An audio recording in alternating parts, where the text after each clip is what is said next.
তেওঁলোকে প্ৰতিনিধি সভাখন পাতিব নোৱাৰিব আদালতৰ হুকুম মতে যেতিয়ালৈকে আমাৰ মই যিটো আদালতত কেছ কৰিছোঁ সেই কেছটো শেষ নোহোৱালৈকে তেওঁলোকে প্ৰতিনিধি সভাখন পাতিব নোৱাৰিব যিখন প্ৰতিনিধি সভা মানে 7/6 পাতিবলৈ ইচ্ছা 7/6/2026 প্ৰতিনিধি সভাখন পাতিব নোৱাৰিব কিন্তু ইচ্ছা কৰিলে তেওঁলোকে তেওঁলোকৰ যিখন কাৰ্যকৰী সমিতিৰ মিটিং সেইখন পাতিব পাৰিব আৰু সেইখনত অৱশ্যে মই কোনো আপত্তিও কৰা নাছিলোঁ কাৰণ সেইখনৰ ওপৰত মোৰ কোনো গ্ৰিভেঞ্চ নাই এই প্ৰতিনিধি সভাখনে তেওঁলোকে ইলিগেলি পাতিব খোজাৰ কাৰণে আমি সেইখনক বিচাৰিছিলোঁ যে সেইখন পাতিব দিব নালাগে যিহেতু সেইখন আইনসংগত নহয় কথাটো হ'ল চাওক আমাৰ অসম সাহিত্য সভাৰ কিছুমান নিয়ম নীতি আছে এখন নিয়মাৱলী আছে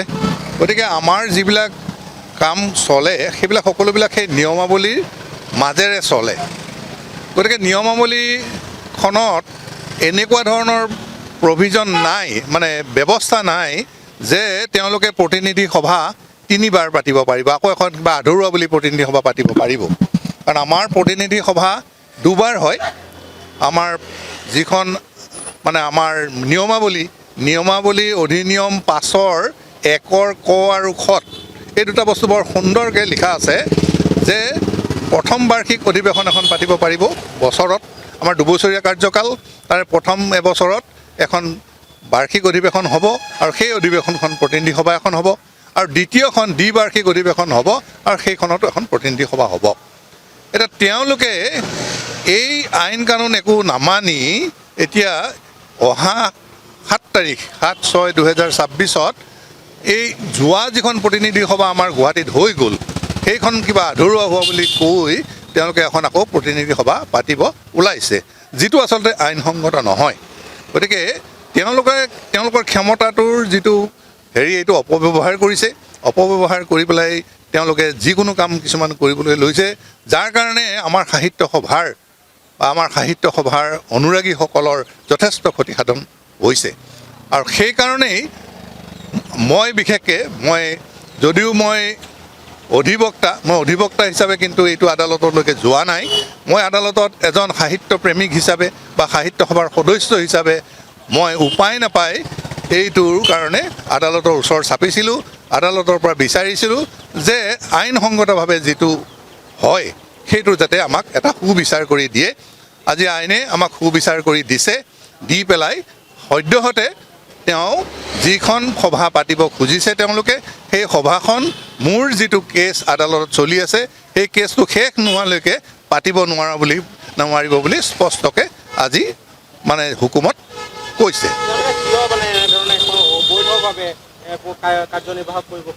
কাৰ্যনিৰ্বাহন কৰিব পাৰে এখন কাৰ্যনিৰ্বাহক নহয় প্ৰতিনিধি সভা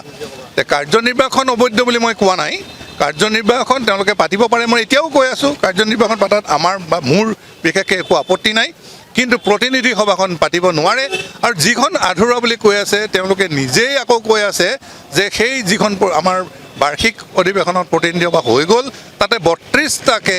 মানে তেওঁলোকে প্ৰস্তাৱ লোৱা বুলি কৈছে আচলতে আমাৰ কমিটি যেতিয়া প্ৰতিনিধি সভা হয় প্ৰস্তাৱবিলাক গ্ৰহণ কৰা হয় যেতিয়া সভাখন শেষ হয় সভাখন শেষ নহ'লেতো কোনো ধৰণৰ প্ৰস্তাৱ গ্ৰহণ কৰা নহয় যদি তেওঁলোকে নিজে যেতিয়া কৈছে 32টা মানে প্ৰস্তাৱ গ্ৰহণ কৰা হৈছে তেতিয়াহ'লে সভাখন অসম্পূৰ্ণ হৈ ক'ত থাকিল আৰু সেই 32টা প্ৰস্তাৱ তেওঁলোকে মুকলি অধিৱেশন আমাৰ যিখন হৈছিল তাতো গাই দিছে পাঠ কৰিছে সম্পাদকে গতিকে ঠিক এনেকুৱা ধৰণৰ কথা তেওঁলোকৰ এইটো হ'ল এটা কাৰণেই এই যিখন প্ৰতিনিধি সভা হৈ গ'ল সেইখন প্ৰতিনিধি সভাত তেওঁলোকে তেওঁলোকৰ কাৰ্যকালটো 3 বছৰীয়া কৰিব বিচাৰিছিল যিটো আমাৰ প্ৰতিনিধিবিলাকে সন্মত নিদিলে যে এইখন 3 বছৰীয়া হ'ব নোৱাৰে আৰু 3 বছৰীয়া হ'ব নালাগে তাৰোপৰি এটা কথাটো হৈছে কি তেওঁলোকে যিখন সংবিধান আমাৰ আছে অৰ্থাৎ যিখন নিয়মাৱলী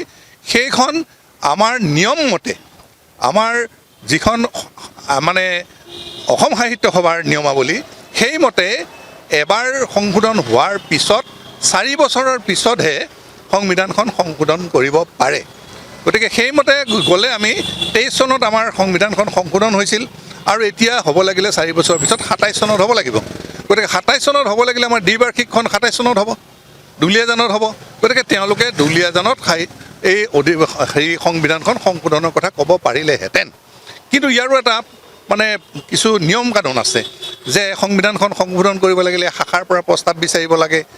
জিলাৰ পৰা প্ৰস্তাৱ বিচাৰিব লাগে, সেই প্ৰস্তাৱবিলাক জুকিয়াই চাব লাগে, যিকেইটা প্ৰস্তাৱৰ প্ৰয়োজন আছে বুলি ভাবে সেইবিলাক প্ৰস্তাৱ নি পেলাই দ্বিবাৰ্ষিক অধিৱেশনখনত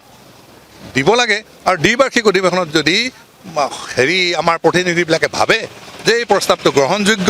আৰু সেইমতে সংবিধানখন সংশোধন হ'ব। গতিকে তেওঁলোকৰ এতিয়া মাজতে সংবিধান সংশোধন কৰাৰো প্ৰভিজন আমাৰ বা নিয়ম আমাৰ সংবিধানত নাই। তেওঁলোকে জোৰ জবজ কৰে তেওঁলোকৰ ক্ষমতাৰ কাৰণে। কাৰণ এওঁলোকৰ দিনত যদি তেওঁলোকে সঁচাকৈ অসম সাহিত্যক ভাল পায় বা অসম সাহিত্যৰ হিতেই বিচাৰিছে, তেতিয়াহ'লে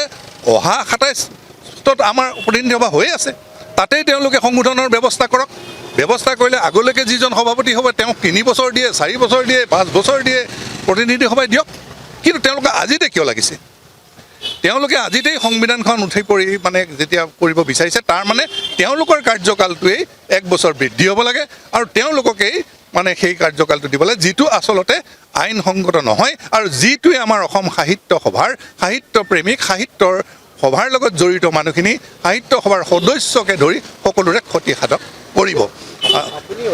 এই অসম সাহিত্য সভাৰ লগত আজি ৪০ বছৰ আগৰ পৰাই জড়িত। মই মানে অধিবক্তা হয়, লগতে মই সাহিত্যও অকণমান চৰ্চা কৰোঁ বা সাহিত্য ভাল পাওঁ বা সাহিত্য সভাখনক ভাল পাওঁ।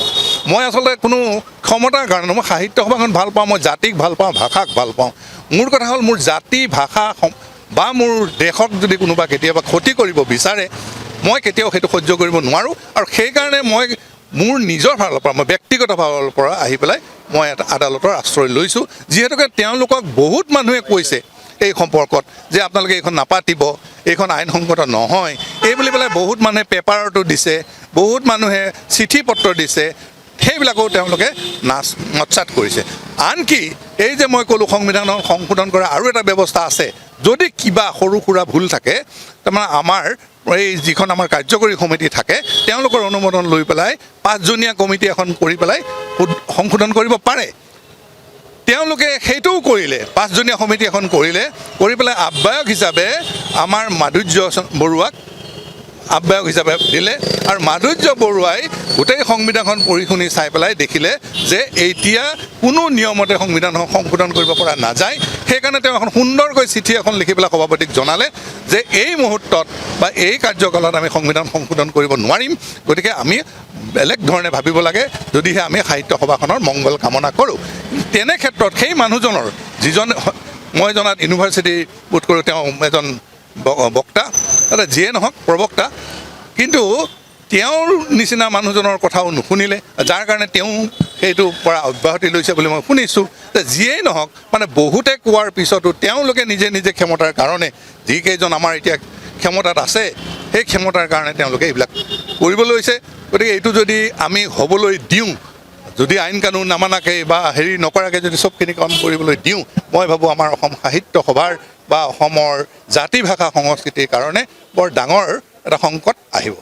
না আমি তেওঁলোকে ভাল কাম কৰিলে মই সদায় সমৰ্থন কৰিম বুলি আগতেও কৈছোঁ, এতিয়াও কৈছোঁ আৰু ভৱিষ্যতেও কৈ যাম।